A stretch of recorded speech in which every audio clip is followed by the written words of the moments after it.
cheesecake. When you buy a grilled sourdough burger, Coke, and fries, the cheesecake's free. Like I said, there's always room for a little... Let you know what it feels like to move in the MX-6 Sports Coupe.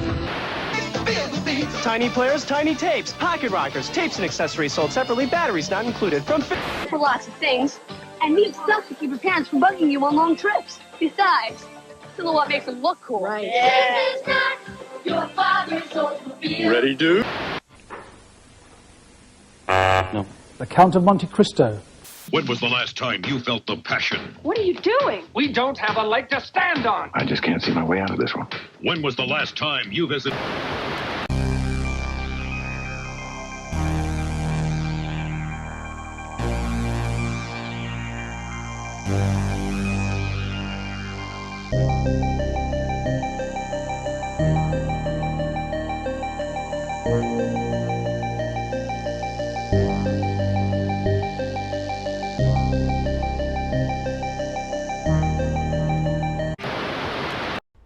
Oh hey, Tiki Creeps. Welcome to Dark Paradise, your paranormal tiki show? Podcast? Event. Welcome to Dark Paradise, your paranormal tiki event. Bi-weekly. Bi-weekly event. I am Ian, the Creep. I am Autumn. I am Queen of the Cove. The beautiful Queen of the Cove. Obviously. You have a very, very special fruit on your person. On your person. Your yeah. My person. Person. On her person. Yes, they're pineapples. Pineapples. It's a pineapple romper. So rompers are difficult to wear though. I mean, they're difficult to pee in. That's right. They're not difficult to wear. They're difficult to not wear when you need to not be wearing them for purposes of... Yeah. Especially, like, this one's fine, but, like, I have another one that, like, is very difficult to finagle. I don't understand this trend. They look great. You look great in it. They look great. They're comfortable. I think the main thing is it feels like going outside in pajamas. I love a good dress, but every once in a while... Which is a perfect transition coming out of COVID. Even though we're still very much so in COVID. Very much. Coming out of quarantine. Yeah. Wanting to feel like you can still wear pajamas outside of the house. Yeah. And, I mean, you well know I've never been the type of person to, like, leave the house in, like, yoga pants or leggings. And it's one, because cute. we don't do yoga, so... Well...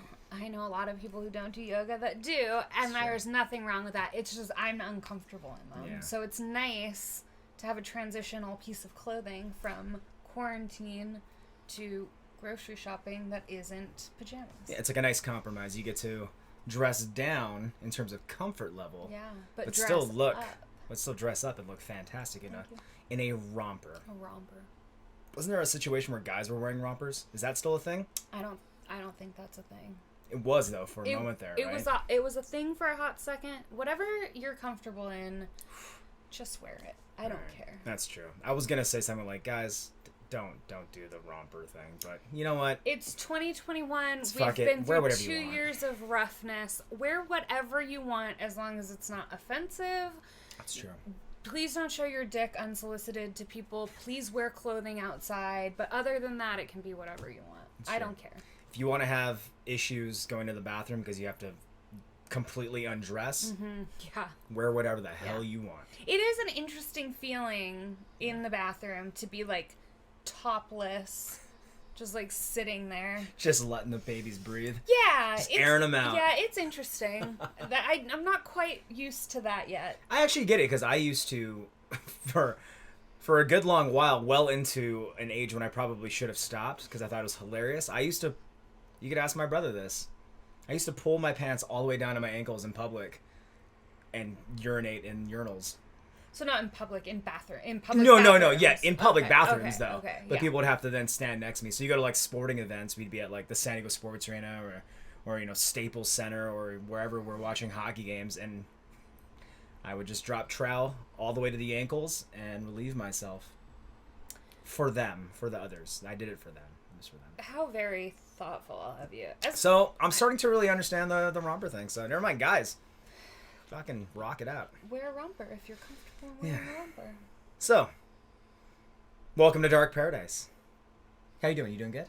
I'm doing good. You have anything new to report? I bought a plane ticket home. Guess what? I'm not going. Yes. It's revenge. Because I left her when I went to Tiki Oasis. Now she's abandoning me and Scully and Parker so she can go see family. It's okay. It's fine. It's true. I'm going to lounge by the pool. Ugh. My sister's going to cook for me the entire time I'm there. My niece is old enough she can make me cocktails while I'm in the pool. Oh, that sounds It's going to be like my own Tiki Oasis. It's what we've started calling Tiki Noasis. Exactly. I don't have to like deal with crowds or people. Which is the best, because people suck. People are difficult. Yeah. So this is. I think I'm coming out ahead. I mean, the only negative is I probably won't have mugs to bring home or like goodies to bring home. But fair. I mean, you can find a way. I could. But you don't have to. Won't. You most likely won't. I will be in the pool. The only thing I'm bummed about is I'm so happy you're going home because family's important. Thank you. Family's a big thing. I'm so excited for you to go home. But you're going in the middle of October, which is going to miss out on a lot of Creepers Cove spooky season. Yeah.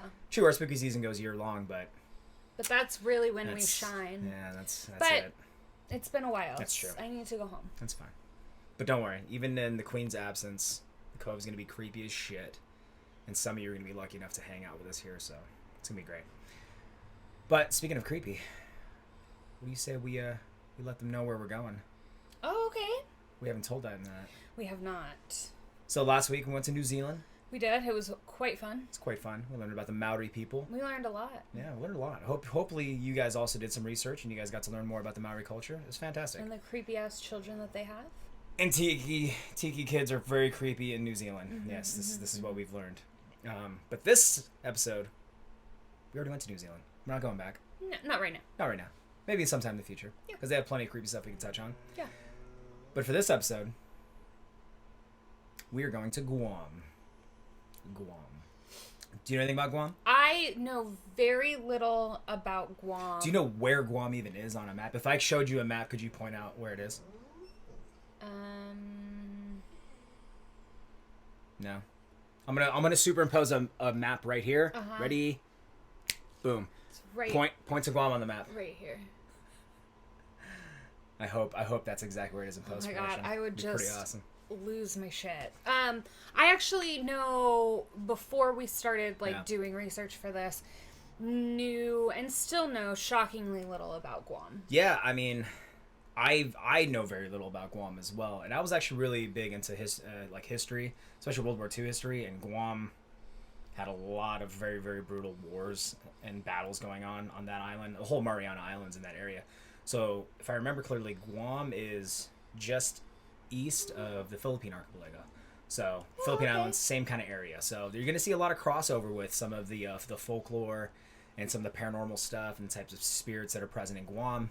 You're going to get that same vibe that we've talked about, like in the Philippines and in Thailand. That whole area, they all have different versions or different names for these things, similar to how we do it here in North America, where we call like Bigfoot and Skunk Ape and Momo and all these different versions of kind of the same cryptid. You're going to see the same thing here with Guam. So, we got a really, really good creepy story for you about the Duende.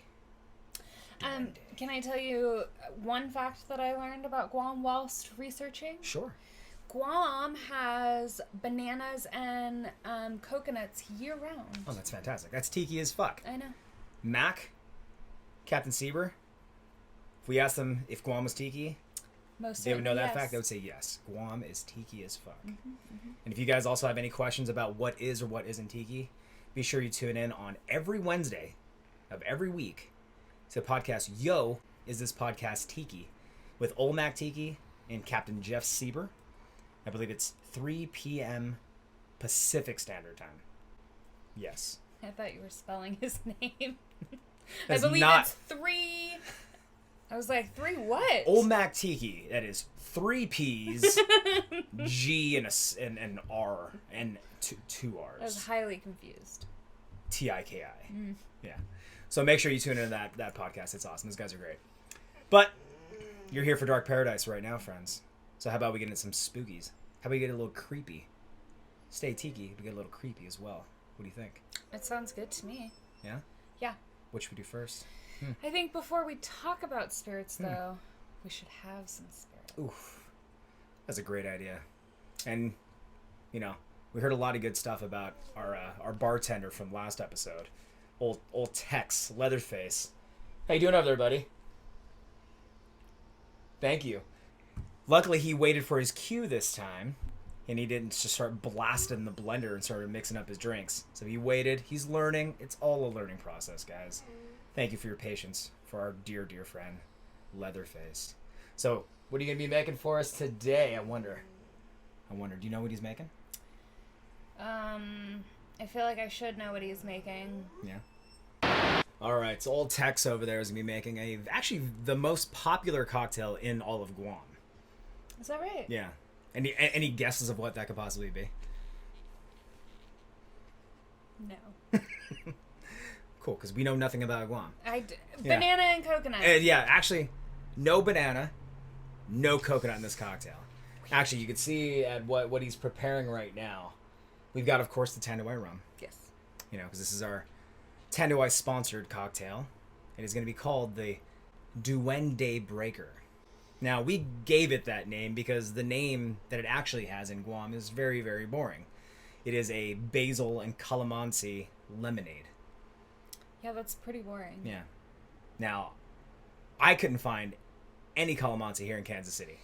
Yeah. So, we had to find this. This is the closest we can get. It's a juice drink made from calamansi. And we didn't even know what the hell calamansi was. Right. Calamansi? Calamansi. Calamansi. Calamari. Is not squid. It's not calamari. Squid Squad. Squid Squad. It is known as the Filipino lime. Ah. Or the lime of the Philippines. Nice. And it is... No idea. Didn't know that. Yeah. It is a mix between a lime and a tangerine. Oh, okay. Very cool. Yeah, so good citrus base for probably any cocktail. I was really bummed out that we couldn't find actual calamansis, the actual fruit. Because this lemonade that they drink in Guam calls for either calamansi puree or calamansi juice. So the closest thing we could find at the Asian market here in our river market area of Kansas City is this Philippine brand calamansi juice drink. So we're doing what we can to make this amazing drink. Now, like I said, we had to give it a cool name because it's Creepers Cove and we have to have cool, creepy names. So the story we're telling later is about the spirits, the duende. So we gave it the Duende Breaker because this is a very, very good daytime drink. And it's very much a summer drink, which is we're still very much in the thick of. I don't know about you guys wherever you are, but here in Kansas City, it is still muggy. It is still hot. It's disgusting. So this drink that Tex is mixing up for us today hits the spot. All right? So let's see if he's ready to go. You ready, buddy? All right. So he's going to be starting with a muddle. We haven't done this yet. He's going to be muddling. So we're going to be using 0.25 ounces of lime juice, freshly squeezed. And then we're going to be adding 8 basil leaves. Now, it's funny, when we were trying to make this, we wanted to make it Asian and keep it Asian. So we actually picked up some fresh Thai basil, which we love. We use it in a lot of dishes. Yeah. She cooks it in a lot of amazing dishes. But if you've ever used it, you know it's very what? Fragrant. It Very is fragrant. So strong. Yeah, so... It takes over whatever it's in. Yeah. So the first riff we made on this one was just basically liquid basil. Which was delicious. But it didn't highlight the calamansi. Yeah. It was delicious. It just wasn't what we needed it to be. So he's going to muddle those 8 basil leaves. He's going to muddle shit out like it owes him money in that 0.25 ounces of lime juice. He's just about done. Perfect. That's really going to open up, the oils and release all those oils and the flavors of the basil and the fragrance. So it's going to be great. Now, the best part, Tanduay. We're going to be using Tanduay Silver Asian rum today from the Philippines. Distinctly Filipino. Look at that. 2 ounces. Delicious. If like an extra ounce falls in there, we won't mind, buddy. So, 2 ounces of Tanduay Silver. And now the fun stuff, the Calamansi Juice. He's going to be putting in 4 ounces of Calamansi Juice. Perfect. Now, he's going to be adding the ice to the tin. Again, we're not exact. No. Pretty much in everything we do, we are not exact. No. Fly by night. Seat of our pants, one might say. That's really who we are as people. Yeah. The best way to describe us, I think. Yeah. We fly by the seat of our pants. Is that the phrase? What the fuck does it even mean? I don't know. Anyways.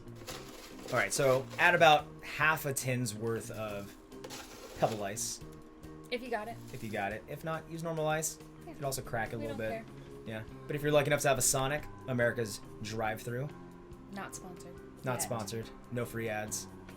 Coming for you, Sonic. You're going to be giving us free ice in no time. Guaranteed. And then, oh, it's Tex's favorite part. Here he goes. He's going to shake it up. Look at that little guy shake! Look at him go. Good job, buddy. I gotta watch him shake ice in a tin all fucking day. It's so great. The pure joy. Yeah, and then we know like a drink's gonna come out of it. Big it's fantastic. Fan. Fantastic. Alright. So now he's gonna go ahead and before we pour the shaker, all that good stuff into the glass, we're using a large snifter. Just because it looks good. You have that nice boldy effect. It looks really good with the cocktail. First, we're going to add the lemonade. Now, we decided to mix it up and use something a little bit more special, a little more summery, one of that little nice bubble pop. So we're using actually sparkling lemonade. Pellegrino, sparkling lemonade. You can use whatever brand, as long as it has bubbles. It's way fun to have bubbles. Everybody likes bubbles. Yeah, Like and bubbles? if you can't find bubble lemonade, regular lemonade is fine. Yeah. It's fine. But use bubbles if you can. But definitely use bubbles. If you have the option, bubbles or no bubbles, Bubbles. fucking bubbles. Always, with most things, though. Yeah. That's how I feel. Bubbles. You can take a normal bath in, like, placid-ass water, or you have the choice to do a bubble bath. What are you going with? I mean, I rarely take bubble baths. But do we have bubbles here? No. No. I guess not. So if we had bubbles, what would you be taking? Oh, maybe a bubble. Yeah, bubble baths. Okay. Maybe you're right. Bubble lemonade. Okay, so he's gonna pour 2 ounces into that snifter, and then he's gonna add what's in the tin. There you go, bud. All right, perfect. Now, of course, we're gonna add more ice to fill the glass. So I'm gonna shovel in some more of that pebble ice. Pebble ice. Pebble ice. Pebble ice. Preferably pebble ice. If all you have is pebble ice, I mean, do that, but you could use that too. We're all about choices here. Bubbles, no bubbles. Pebble ice, pebble ice.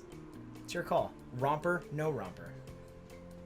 Today's episode is brought to you by Choices. All right, so that already looks delicious. That drink looks great, right? It already looks delicious. Now we gotta add a garnish, okay? So we're gonna be using a fresh basil leaf. Luckily, the basil that we have are fucking mutant leaves. they're huge. I think it looks like a banana leaf. I was gonna say. Yeah. Beach to it. So we're gonna add a banana leaf, a basil leaf. Choices, but go with the basil leaf since it is a basil and calamansi lemonade. And then we're gonna need Tex to go ahead and cut a nice lemon wheel that we're gonna put in there to kind of represent the sun for the Daybreaker, for the Duende Daybreaker. So, what are you doing? What? Hey! No! Hey! Stop doing that! Come on, dude. What are you doing? No, you don't bring that in the house. We told you that. No, that stays outside. Come on. Use a knife, dude, like a normal person. The knife, it's in... Yeah. Use that. Perfect. You don't need to, like, ever use that chainsaw again. I don't even know why it's in here. It's, like, his comfort. It's like his blankie. I get it. But you can keep it, but you're not allowed to use it in the Cove, or probably the whole house. You know that. Okay? Definitely the whole house. Okay. Definitely All right. the whole house. The whole house. Just keep it outside. All right? All right. Use the knife. Okay, buddy. All right, so he's just going to cut a nice little lemon wheel. And he's going to tuck that right in the top of the snifter, right in front of the basil leaf. But we're not done, because we need more booze. So we're going to add, you know, like a lot of our favorite cocktails, we have a nice little float. So, especially like Tiki Tea loves to put dark rum floats. So we're going to go the Asian way with Tiki Tea style. We're going to add a ounce float of Karuba Dark. Just pour it right on top. And then, how are we going to drink it? We're going to drink it through a Surfside Sips straw, as we always do. As we always do. So Tex is going to choose his today's favorite Surfside Sip glass straw, reusable glass straw. He's going to add a little class with glass. All right. And there it is, guys. That is the Duende Breaker. Looks good. All right, buddy. Bring him over here. We're ready for him. Thanks, bud. All right. We got our Tanduay sponsored cocktail, the Duende Breaker. We're going to be enjoying with our custom reusable glass straws from Surfside Sips. Try not to break this one, yeah?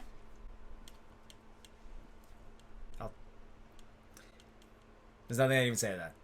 Because if you were on the live last week, you know that at the very end of our episode, as we're saying goodbye, I accidentally brushed my hand across her amazing custom pineapple straw from Surfside Sips and sent it flying to the concrete floor of the Black Flamingo North KC bar and shattered.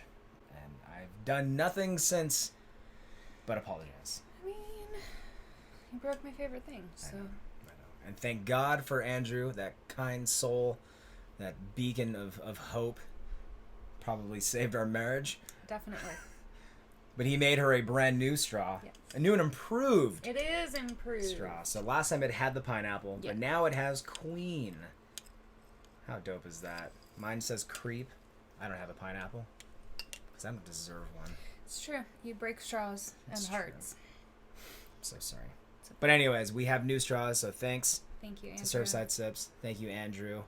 Thank you, Tanduay, for this delicious cocktail we're about to enjoy before we get creepy. So, if you got them, raise them if you got them, friends.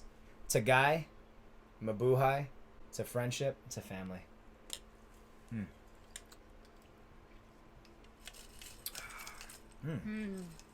It is summer in a glass, guys. Now I know why the Chamorros in Guam drink this at all hours of the day. It's delicious. It's lovely. I do look forward to finding the actual calamansi fruit. Yeah. And trying to squeeze it and use the actual juice as opposed to a pre-canned juice product. Yeah. Anything that just is labeled that way. Juice drink. Juice drink. We're doing what we can. We're getting by with what we got. Yeah. All right? Yeah. That's all you can hope for. It's true. Yeah. But it's still a delicious drink, so. Now we are properly lubricated to get creepy. Yes. Am I telling a story or did you find something? I found an article when I was trying to read up on Guam. Okay. I still have no idea where Guam is. I'm so sorry. It's right here. There. Got it. Insert map. I point my finger to Guam. Yeah. Okay, so this article is fairly recent from February of 2021. Okay. Okay. I remember it well. I do not. So this article is all about Bill 2936, which had a public hearing back in February, which would require sellers of real estate on Guam to disclose hauntings and other paranormal activities associated with properties for sale. I'll tell you a little bit more about this bill. Okay. So the measure calls for the creation of a seller disclosure statement to the current real estate law. Okay. The bill that they're proposing has a section on what they're calling stigmatized property. Stigmatized property, okay. Okay, stigmatized property is going to be defined as property that has been psychologically impacted by an event. Okay. So like murders. So some of those factors include murders, suicides, serious crime, including drug activity, proximity to registered sex offenders, and hauntings and paranormal activity. So, creepy shit. Yes. Okay. All sorts of creepy shit. We would probably have to disclose to our neighbors. Definitely.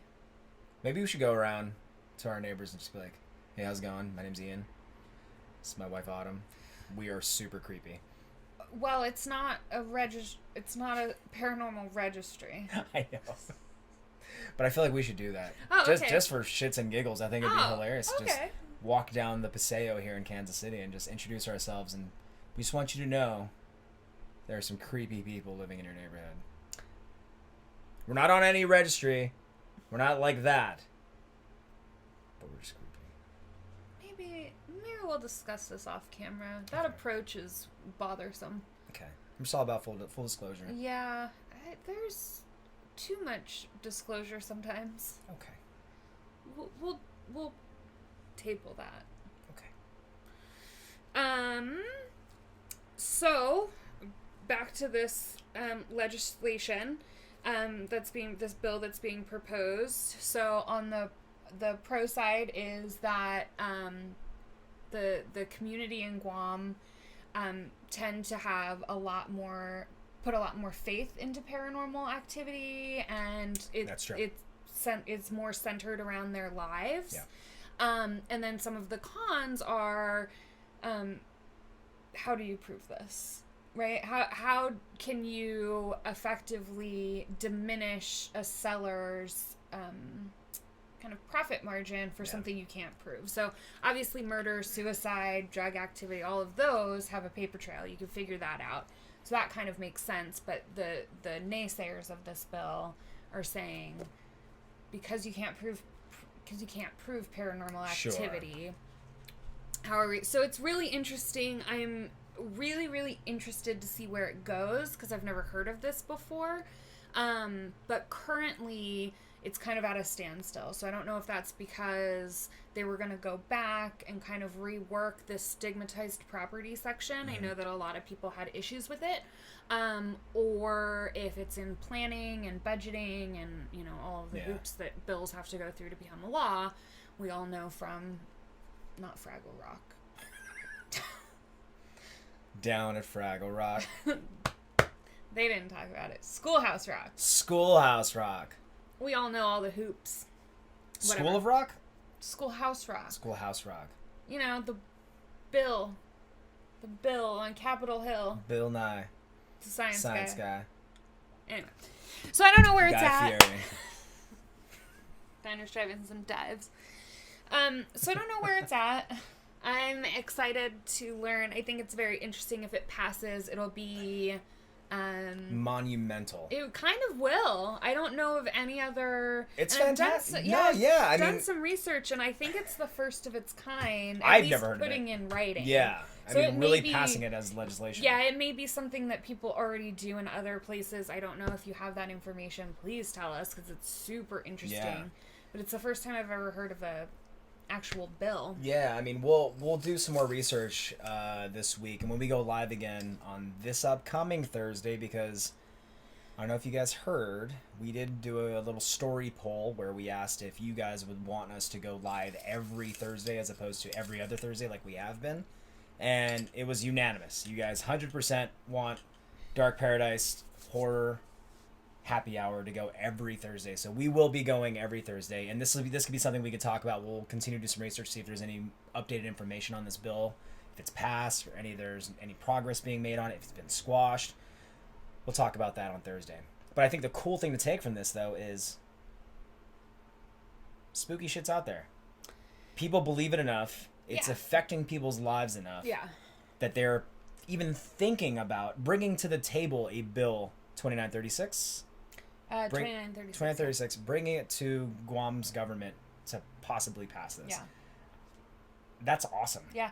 Well, and it's... because that says a lot about the creepiness that's out there that we talk about. It does, and the thing that I really liked, I was watching some kind of parts of the debate on it from the floor. I don't know if Guam calls it the floor or whatever, where they take the bill, the committee meeting. And it was really nice because the people fighting for it are fighting for it because they're in the community. There's a real want for it. So they're listening to their community saying, hey, we want this information. We should be able to make an informed decision on the biggest purchase of your life with all the information, whether you think it's relevant or not. It's relevant to me. And I think it's very cool. Yeah, I think it gives credence to a lot of these beliefs that are commonly held, like you mentioned. You talked about how these spirits and the spirituality and the recognition of ancestors is very much a daily a fact of their lives. And so like that all over a lot of these Asian island countries, these Polynesian countries, these South Pacific islands, they all very much value their history and their ancestors, and they believe that there's really very little divide and departure from the physical existence and the spiritual existence, that those kind of just, they're interwoven and they experience them like they experience anything else. Right. So this says a lot about that. I mean, I would totally be okay with this being something in fucking Missouri. 100%. Here in the United States. Absolutely. Because, guys, spooky shit is everywhere. This place specifically. Our house, haunted as fuck. We had just recently, last week, we had some friends over, some fellow creeps. We were watching a movie in the backyard. And the queen comes down. She's like, have you been upstairs? Did you unlock the attic door? You need to know, we don't go in the attic. It's spooky as shit. We don't go up there. There's actually a bloody handprint. See the picture? That's the bloody handprint that is in the attic. Okay? We don't go up there. We keep it locked. From the outside. From the outside. We have one of those little slide chain. locks, right? Yeah. We keep that shit locked. We never go up there. There's no reason for us to be up there. No reason for it to be unlocked. We're all outside. She comes out. What does she say? It's unlocked.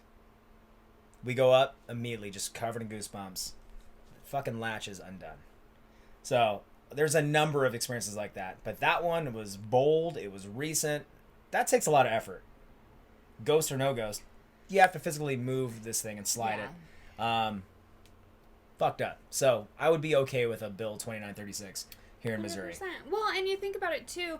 What's the reason you want to know if a murder or suicide happened in your home, right? I mean, if a suicide happened in your home, there's no harm, or there's no real threat to you, right? So what other reason would you have other than spiritually that makes you uncomfortable? And the same with the murder. It's haunted.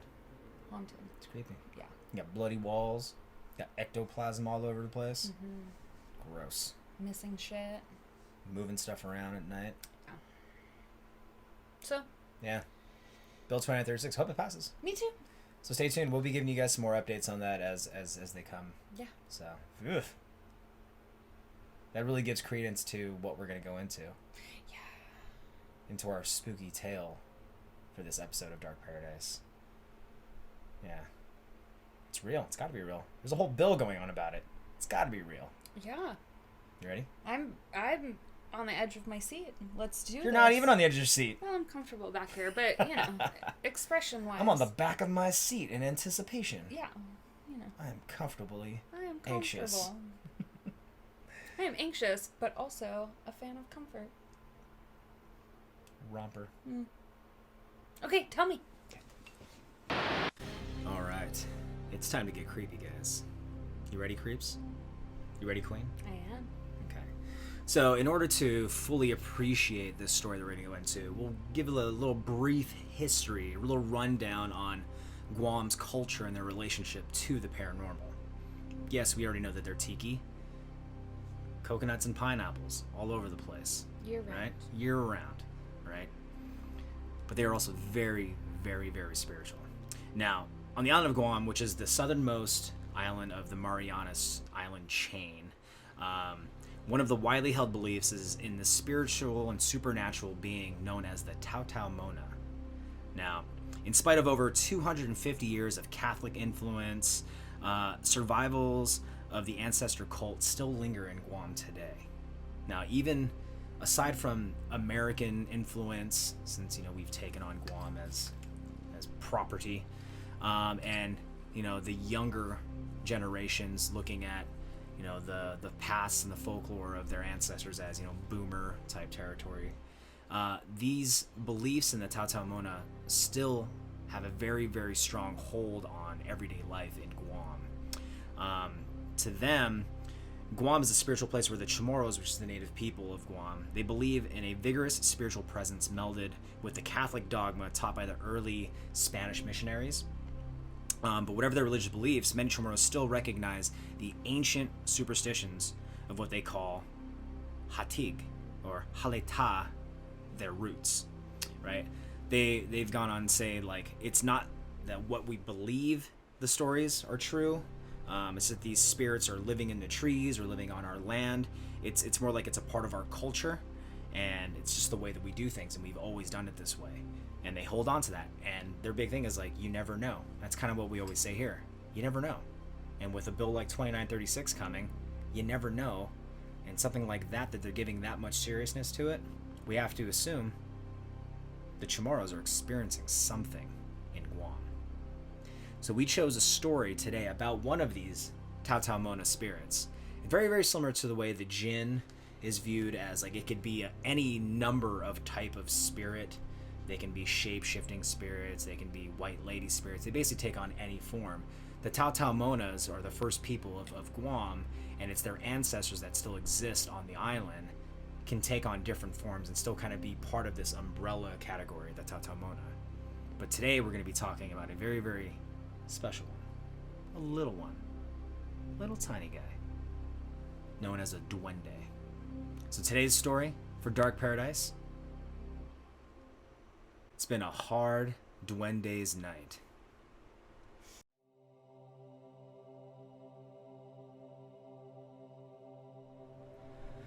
Growing up, I never paid much attention to the stories of the duendes that my elderly family members used to tell. I knew a few things about them, like that they're mischievous creatures that play tricks on people who've stepped on wild mushrooms where they supposedly live, or who enter the jungles of Guam without first asking permission. It wasn't until my adulthood that I started taking them seriously, after seeing them with my own eyes. A few years ago, I had to help my daughter with a school project. She was assigned to come up with a way to trap duendes and make a model of the trap. Her idea was to hang a basket of snacks on a tree branch with a hole in the ground below, covered with leaves.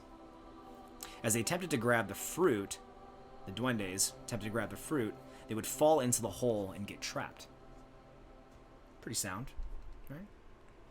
We built the model exactly how my daughter imagined, using a cardboard drink box, construction paper, some glue, and a shit ton of tape.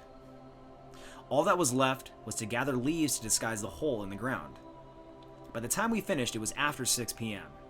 Now, if you grew up on Guam, you know not to pick flowers or leaves during dusk, because this was the hour that the Tautaumona roamed the area. But our project was due the next day, so I went ahead and picked the leaves of an iba, or gooseberry tree, growing in the yard at my grandparents' home. This was a big mistake. We finished the project as soon as we got home, and then set it aside and ate dinner. As we got ready for bed, I heard the cabinets in the kitchen opening and closing. Our apartment has a central aircon system, and our windows are always closed, so it couldn't have been the wind. I ignored it. But a few minutes later, I heard knocking on my window. I looked outside, but no one was there. Hours later, I heard what I thought were kids laughing in my living room. Maybe my daughter left the TV on, I thought. I got up, I checked. TV was off. Tired, I ignored this as well. Finally, I settled into bed. I pulled a comforter over me to get some sleep, but I couldn't. From the corner of my eyes, I saw something move in my room. Then I heard the laughter of children again, but now it was louder and seemed to be closer than before. Now, scared as I was, I got up to go to my daughter's room to see if it was her, but she was peacefully asleep. I recall thinking in a panic, I gotta be going crazy. I went back to my room, shook it off, jumped into bed. Almost immediately, I heard the laughter again. I couldn't ignore it anymore. I pulled my comforter down and looked up at the ceiling. There, I saw them, above me. Small, childlike creatures moving through the shadows. Why are there babies on my ceiling? I thought to myself. I closed my eyes, covered my head, and prayed. The laughter only got louder and drew closer and closer. Now I can sense that they were right next to me. I jumped up, grabbed my phone, and called my sister who was living upstairs. She was panicked and scared and knew I wasn't messing around with her. So she called my mom and my aunt to come over immediately. When they arrived, I explained to them what I had heard and what I'd seen on the ceiling above me. My aunt interrupted and said, "Those aren't babies you're seeing, those are duendes. You made a trap to catch them and you picked leaves when you weren't supposed to." Suddenly it made complete sense. My aunt immediately started to burn palm leaves that had been blessed on Palm Sunday, and she let the smoke go to all the rooms in the apartment. She then dipped the burning leaves in a mixture of holy water and coconut oil. She rubbed the mixture on me from head to toe and prayed over me and told me that I need to go to the Iba tree and apologize immediately. To this day, I still feel a chill every time I see the Iba tree in my grandma's yard. I keep my distance and do not pick anything after dark. I don't ever want to get trapped by the duendes again. The end. Babies on your ceiling? Why are there fucking babies on my ceiling? We've all been there. We've all been there. We've all been there.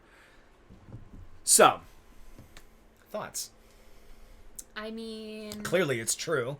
2936 says that shit's true. You have to disclose that you have duendes on your ceiling. I like the idea of being punished if you fuck with the earth after dark. That is actually something that I agree with. I love this. Now, this is very, very... It's kind of like standard with these elemental spirits, and it's kind of seen in all these cultures that are on these like island countries in that general area, whether it's the Philippine archipelago or the Mariana Islands, or it's more the Polynesian areas. A lot of them have these ancient histories that we need to honor in the present day. And the cool thing that he had mentioned in that story, they're talking about asking permission to go into places. So they have a process where even if you're just walking through the forest, or you need to go to the bathroom somewhere, you actually have to ask permission. And I love that, the respectfulness for the land and the spirits and people that came before. So they have what they call the Guaya Yanguelo, which is basically grandmother and grandfather, which is the Tautau Mona. They're speaking to their ancestors that they refer to as grandmother and grandfather. So they would say, like, grandmother, grandfather, excuse us. May we walk through and visit your land, and when you come to our land, we will welcome you to do the same. They say that for, like, everything that they're doing, which is so nice. It's pretty beautiful, right? I really like that, yeah. So you see a lot of these paranormal experiences happen when people disrespect the land. Yeah. And it's see it here as in the United States as well with our Native American cultures, where it's like, you look at like the movie Poltergeist, where they build these track homes on like holy land or a burial ground. You're gonna get haunted. You're gonna have to deal with the consequences. Yeah. It's just the idea of our past always returning to make us accountable for our actions. So I agree. I love that about that. Yeah. So if you respect the Tautau Mona in Guam, you're not gonna have babies on your ceiling. Babies on your ceiling. Yeah. Because I like the auntie too. Is like, fuck you, dude. You did this. Get your ass that tree. Say you're sorry to your Guaya Yanguelo. Don't do it. Yeah. Yeah. There's another one that I came across. Another type of Tautau Mona spirit. His name is Gatos, meaning 100. He was a Tautau Mona who was known for his large penis. He would travel with other spirits that served as his soldiers, and they would use Gatos' penis when crossing rivers. Good for you, Gatos. Seriously. Now, if you entered into Gatos' territory without permission, and you were to maybe like disrespect him or his territory by urinating there, he would touch his penis to yours, and you wouldn't be able to pee. That's fucking awesome. I mean, yeah. Because you didn't say, Guaya, Yanguelo, can I please pee on your land? And when you come to my land, you can pee on my land. Didn't do that. So this guy with his massive dick that apparently his soldiers can walk across rivers on, casually walks up while you got your normal size or maybe slightly above average or slightly below average penis. Whatever. Live your life, guys. And he's going to touch his giant penis to your normal human-sized penis. Yeah, I mean... That's an experience. I don't have a penis, so I don't know logistically... Oh, so he would like if you squatted to use the bathroom and got those territory. Is it like dick to clit? I think so. I mean, disrespectful. It is very. You disrespect gatos? Yeah. You get giant dick to clit. Yeah. Sorry, guys. Yeah. Respect the past. Respect your ancestors. For sure. Just don't do it. Just. Don't do it. What we learn a lot in Dark Paradise. Just don't do it. Just don't do these things. Yeah. Remember? Don't rub your genitals on banana trees. Right. Right? Right. Don't pee on other people's land without permission. Definitely. Because they're coming for you. Yeah. You have to suffer the consequences. Mm-hmm. Dick to clit. Yeah. Perfect. I mean, yeah. It's been a hard Duendes night. Did you enjoy that story? I did. Very cool. I really liked it. It wasn't like...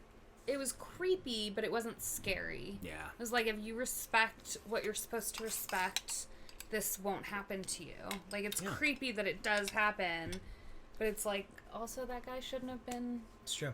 I mean, he knew the rules. Not his leaves. They're not your leaves, right? bruh. Yeah. So not scary, creepy. Which is what we go for here at Creepers Cove. Yeah. It's not Scarier's Cove. But I did thoroughly enjoy it. Good. Yeah. Good.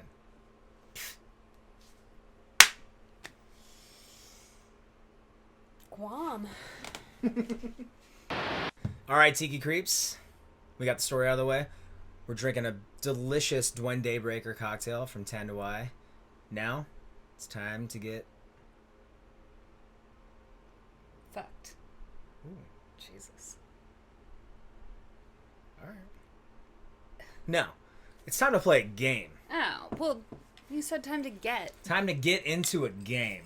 I would never have gotten I would have that. never guessed Okay, it. okay. Yeah, that's all right. So last episode, when we were in New Zealand, we played a new game called Emo Jeepers Creepers. Yeah. Right? So I drew out of the hat for what game we're going to be playing this episode. Yeah. And we are returning to a crowd favorite. Say my name, say my name. I really think you're just bitter that I did so well in the last game. Maybe. But also, I just really like when you say things like "cum face" on camera. I stand by that. What else could that have been? I still don't remember the real name. The Stuff. Oh. Yeah. Well. The Stuff. Not cum face. But, speaking of that particular movie poster, if you don't remember, if you didn't see that episode, this game, Say My Name, is all about the Queen of the Cove looking at classic horror movie posters and trying to guess what that movie should be titled. Now, a lot of these movies she hasn't seen, so she doesn't know the title. She may have never even seen these posters. And I haven't on most of them. That's where the fun begins. For you. For everybody. So you ready, friends? You ready, Tiki Creeps, to play Say My Name? Queen, are you ready? I don't know. Begrudgingly, are you ready? I think maybe. Okay. All right. Go ahead and open up your pictures. All right. Let's see. What do you see there? What is that movie poster saying to you? What do you got? Okay. What do you see? So this is the subway entrance of Times Square. Looks like the yellow line, probably. Mm-hmm. We've got a very sexily dressed woman. Sexily dressed. Sexily dressed. Okay. She's got like the Frankenstein bolts. Okay.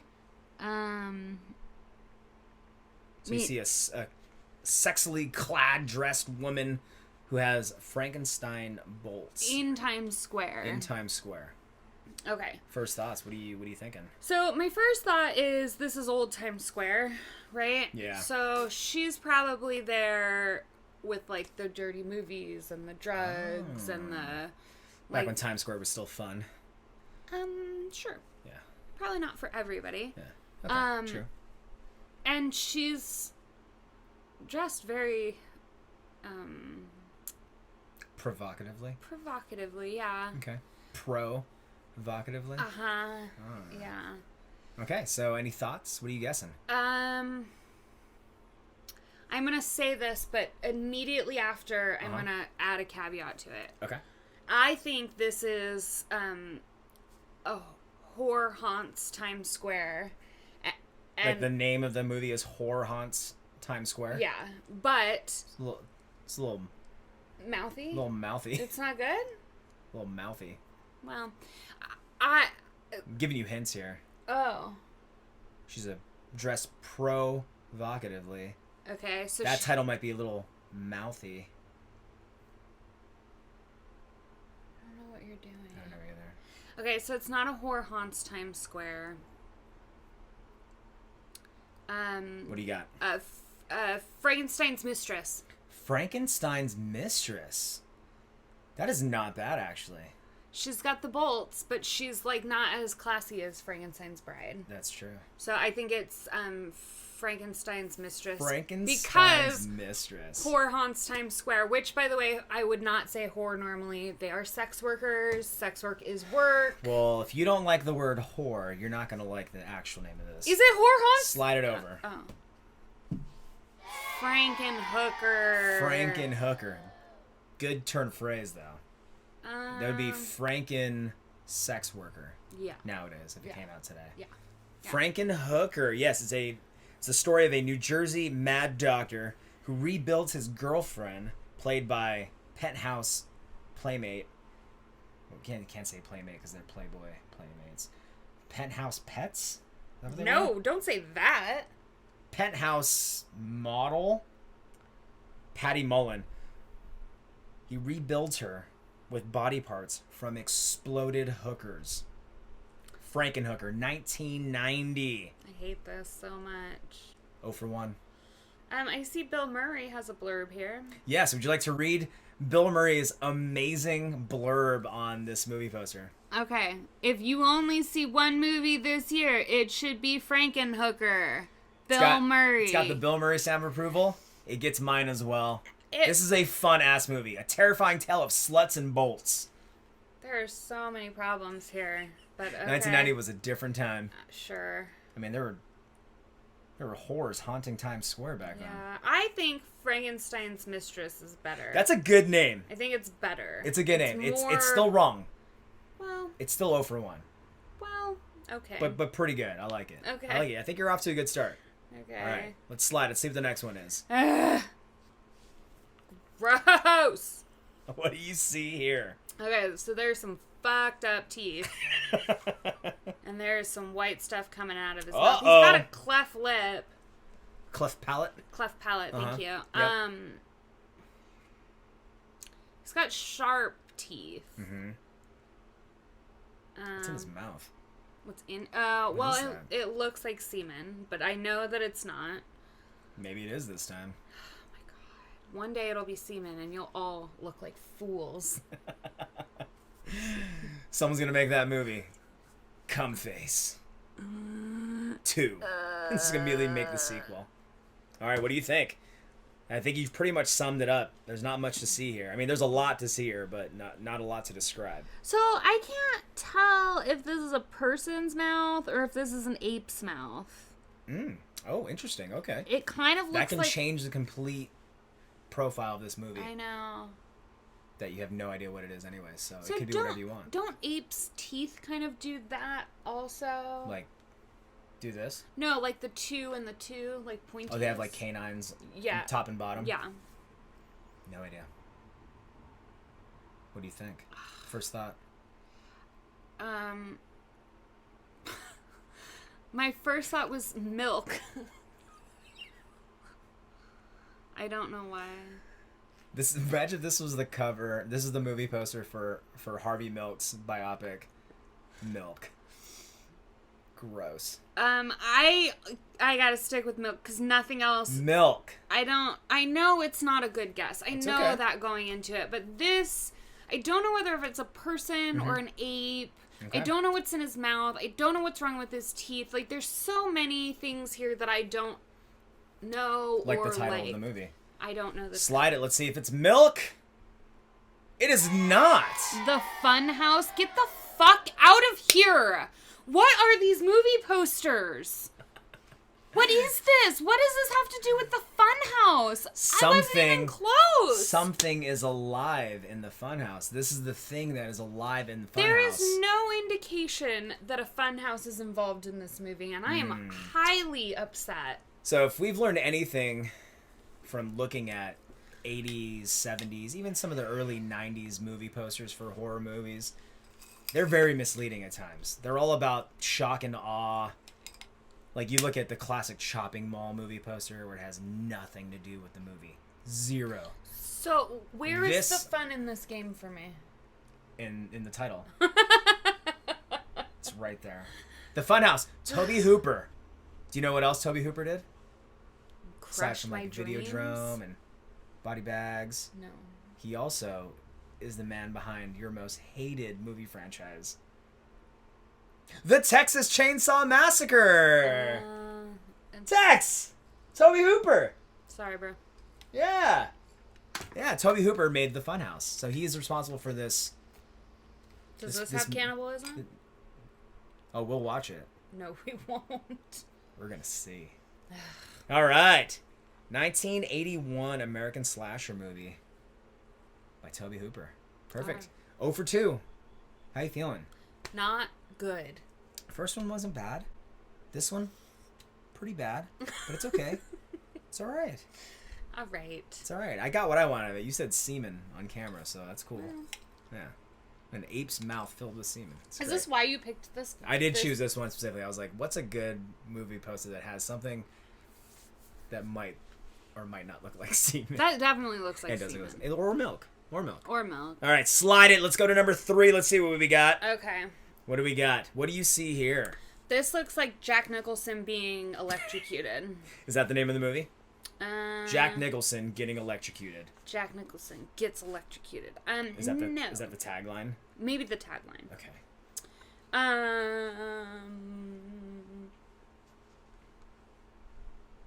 What do you think? That's all you're saying? It's just Jack Nicholson looks like he's getting electrocuted? That's all you're going with? No, I've got to actually try. Okay. If it is Jack Nicholson gets electrocuted, I'm going to hang myself in her bathroom. I want you to know that. Shock and Awe. It's called Shock and Awe? Because I said it in the last one? Oh, did you? I did. All right, I'm going with Jack Nicholson gets electrocuted. Is that your final answer? Yes! All right, what if I give you a little background? Okay. All right, it's a 1981 Canadian science fiction horror film. It does not have Jack Nicholson in it. That guy looks like Jack Nicholson. It's written and directed by the great David Cronenberg. Oh. David Cronenberg is a genius. All right, now this movie did pretty terrible when it was first released in 81, but it kind of propelled Cronenberg's career and really gave him a cult following for what became known as body horror that you would later see in his movies like The Fly. This movie kind of set the tone for a string of amazing movies. It is not Jack Nicholson gets electrocuted. Do you want to lobby one more guess?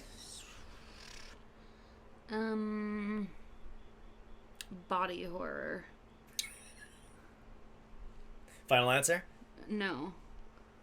The Fly. The Fly gets electrocuted. The Fly's body gets horrifically electrocuted. Fuck.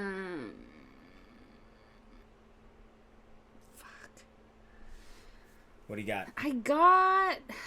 What do you measure earthquakes in? The Richter scale? No. Well, that's what measures it. Kilowatts. No. That's Back to the Future. Magnitudes? The magnitude is like a 5.1 on the Richter scale. Richters. Magnitude 79. Whoa! I don't fucking know. This one, Scan it. I don't know. I mean, slide it. Scanners! What? Okay. So their thoughts can kill. This is an amazing movie. Amazing movie. You've never seen this? No. Michael Ironside plays the main guy. Where they have telepathic abilities to make people's fucking heads explode. Cronenberg has so many amazing scenes in this. There's one where he makes a rival scanner's head fucking explode. It's incredible. We'll watch Scanners. You'll appreciate it.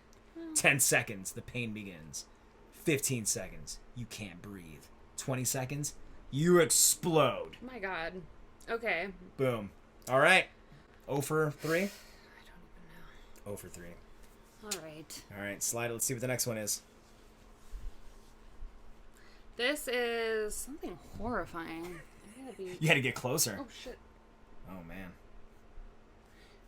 Okay, so this is... Is this a more recent film? It is not. Really? Okay, so this is a I think you have seen this movie, person. though. This is from 1987, I believe. Okay. This is a person in a toilet going for the flush. What else do you see? What do you notice about him going for the flush? He has one of those pulleys. I mean, none of his limbs are connected. Okay.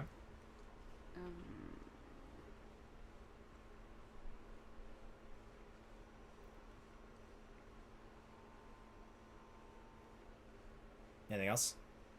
Shoes are nice. The owner of a liquor store in Greenpoint, Brooklyn, New York City, finds a case of cheap, acidic booze in his basement of his store. Oh, I know and begins selling it to some of the more independent members of society. We've seen this. Homeless people. This is like the Viper liquor. The Viper liquor, correct. That is the exact liquor. We actually have a bottle of it here. That's the Viper liquor. We do not drink it because it does that. It's not on there. The name of the movie's not on there. Do not drink Viper because this happens to you. What is the name of this movie? Since, yeah, you have seen it. Fuck, I've seen this. We actually saw this on Joe Bob Briggs' drive-in, last drive-in. Do we own it? We do own it, actually. Shit, and I don't know. We actually just got an exclusive copy from Ship to Shore Records. Justin Martel's record company. I was gonna call it Viper, Okay. but that's not right, apparently. It is not. Is that your final answer, Viper? Yeah. Okay. Slide it. Let's see if it's Viper.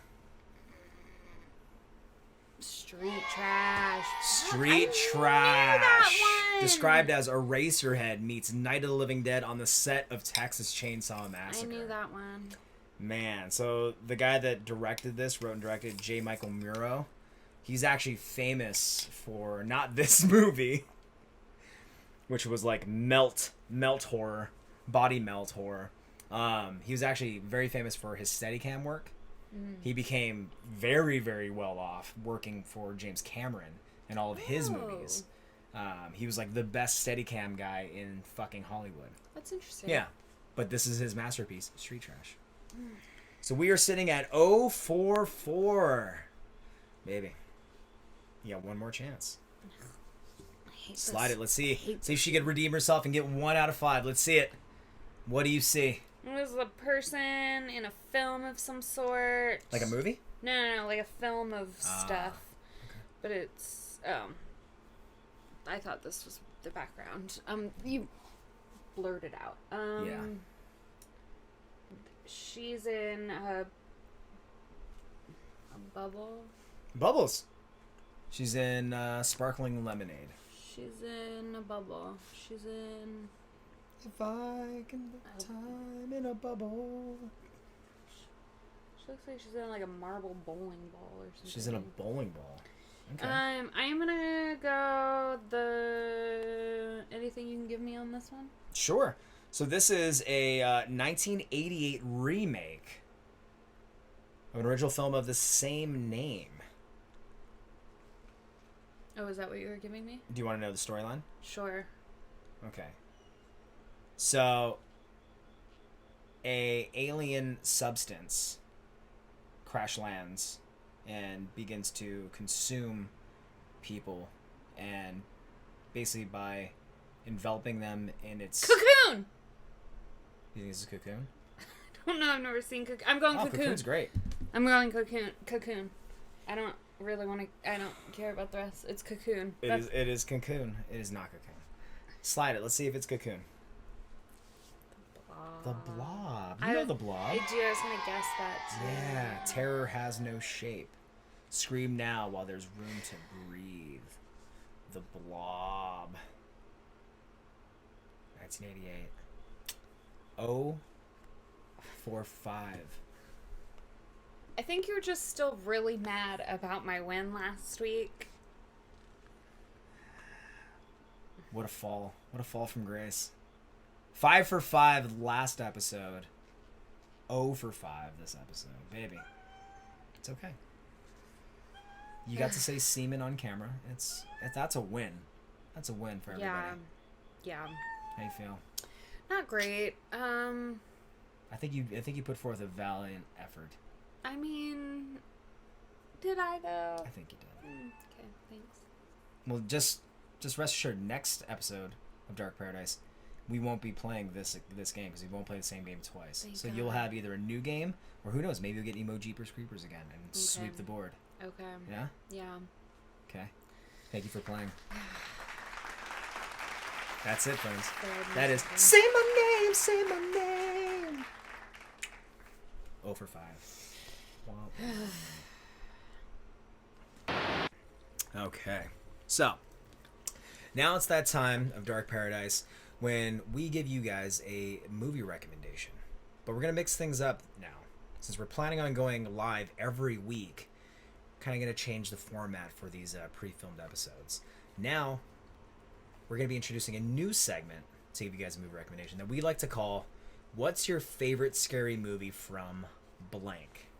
Now, in this segment, we find a good friend of ours, Ghostface, who frequents Creepers Cove often. And we find him in vulnerable situations, to say the least.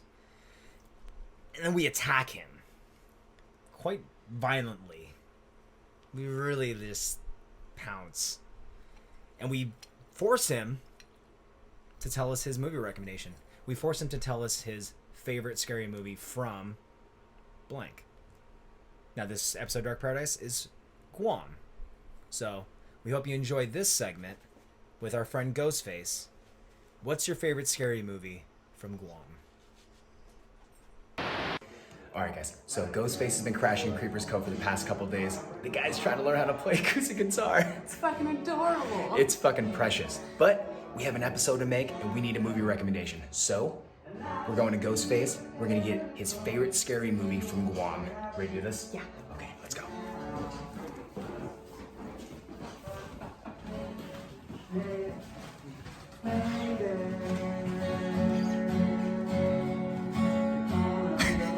Look at this guy.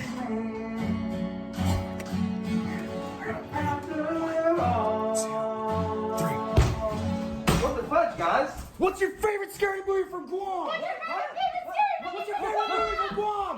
What's your favorite scary movie from Guam? Guam! Guam! What's your favorite scary movie? Gehenna! What? Gehenna! Jeez. Gehenna. Never seen that. Guys. I'm getting really TO'd, guys. I'm sick of this.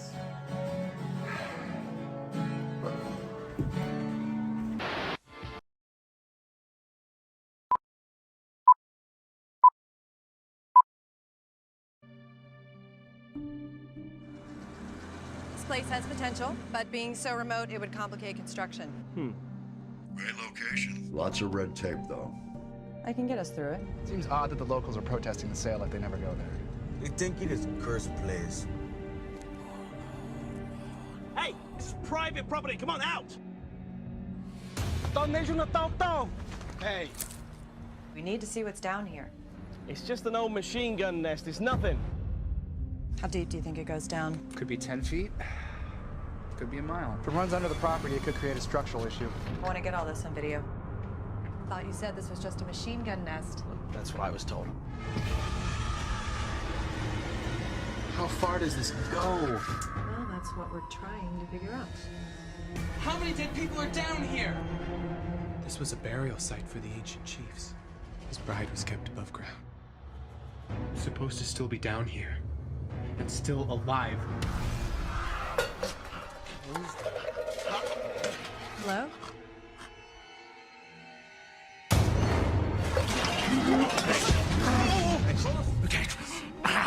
The Spanish commander did terrible things to the Chamorro people during the first colonization. They found a passage to Gehenna, where the curse originated.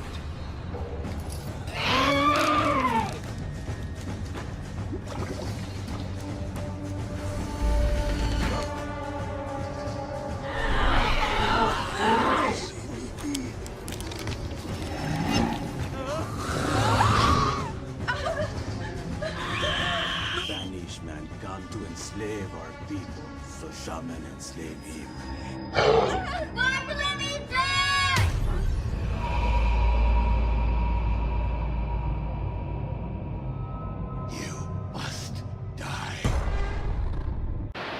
All right. Okay, don't worry. Ghost, he's fine. He's fine. He's not hurt. Still hasn't learned Wonderwall, and that's okay. He's still practicing. Kind of sounds like shit still, but he's getting there. He's getting better. So, but we hope you enjoyed that trailer for Gehenna, Where Death Lives, a 2016 Japanese-American horror film that was actually filmed in Saipan, which is the northernmost island of the Mariana Island stretch, which is what Guam is a part of. Actually, Guam was really promoting it really hard. They were really excited for it. The movie actually did pretty well. I think it won a couple of awards internationally at a couple of festivals. So, I don't know. It looks pretty fucking awesome to me. What do you think? Looks terrifying. Looks terrifying. I'm excited to see it. So I think I think it's available on video on demand. So I think you could order on like iTunes and stuff like that. It's pretty cheap. I think it's like $2.99. So we haven't watched it either, but we're gonna talk about it on Thursday at the Dark Paradise Horror Happy Hour. So hopefully you guys come on live and we'll talk about it then. We'll give our scores, what we thought of it. So you have a chance to watch it, and we could talk about it together on Thursday. Gehenna, Where Death Lives. Hope you guys dig it. All right, friends. That's it. We did it. Thanks so much for tuning into Dark Paradise. Yeah, that was a great episode. Thank you for going to Guam with us. Hope you guys enjoyed it as much as we did. Man, so creepy. My God. We couldn't have done it without our sponsors, though. I mean, I don't think I could have made it through that episode and all that creepiness without Tanduay Rum. Definitely not. Definitely not, right? So if you remember, if you guys don't have Tanduay Rum, you know, that delicious, distinctly Filipino rum that is the best-selling rum in the world, you got to go do what you need to do to get it, right? You need to go talk to your liquor stores, talk to distributors, talk to your bartenders, talk to your bar owners, and you just bring the fire. You fucking just yell at them and say, "Give me the..." No. Ask nicely. Choices. That's right. Ask nicely. Say, "Hey, kid, you look great. Look at you with your beautiful looking romper." You know what would pair well with this romper? Yeah. Some Tanduay Rum. Some Tanduay Rum. Do you mind being ever so kind as to start carrying Tanduay Rum? Be much appreciated. Yeah, you're right. Probably go that route. Don't berate these people, but be persistent.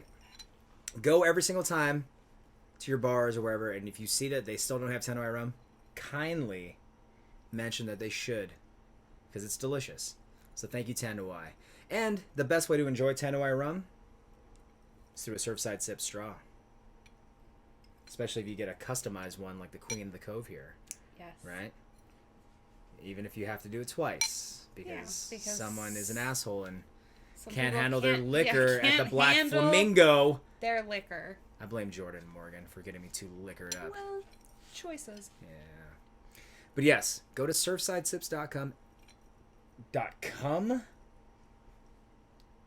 .com. I don't know if that's that kind of website. I hope Andrew, what kind of website are you running? Surfsidesips.com for all of your glass straw needs. Now you can get a customized straw, you can get a puffer straw, you can get a straw with an octopus on it. You could basically run anything by Andrew. He's a freaking wizard with that torch. Yeah, he Probably wrote make Queen. He wrote Queen on a straw. So, Wild. Support small business, support a sustainable lifestyle. Visit surfsidesips.com, and guess what? Because we like you, Tiki Creeps, because we love you so much, use the code DARKP20. What's that code? DarkP20. That's right, still DarkP20, guys. You're going to get 20% off your entire order. And that's the only place that code works. It's the only one. No. What's wrong? Oh, right. It works at Walgreens, where you can get 20% off your prescriptions. Nope.